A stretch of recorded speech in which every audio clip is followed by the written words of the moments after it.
by the time I got to like junior year of college, my sister had already left for college, and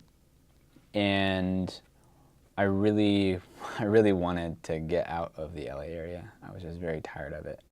Now I've come to appreciate a lot of things about growing up there, but at the time I really wanted to get out. So I had never been to the Midwest, and I chose kind of the Midwest at random, and I was like, I want to live somewhere in the Midwest. And so I started looking at universities, and I liked the University of Nebraska the best, and so decided that's the college I was going to go to. So I went there originally with the intention to do philosophy and political science, and I really enjoyed philosophy, but not political science so much, so I switched my major. I switched my double major to philosophy and religious studies.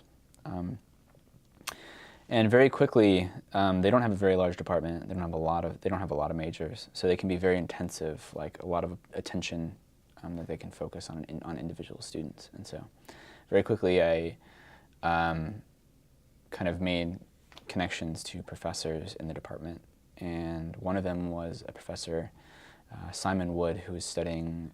He's a scholar of Islam, and he was working on, at the time at least, he was working on kind of a comparative religion project. He was looking at the scholarly classification of fundamentalism, I guess you could say, and he was really interested in a lot of those kind of conversations and those topics. And I was studying with him, and I was reading a lot of different kind of comparative religion pieces, books, articles, etc.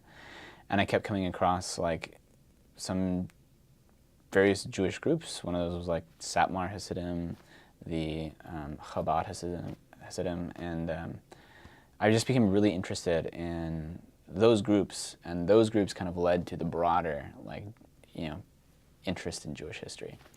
So really through that is how I kind of came to be interested in Jewish history and Jewish culture.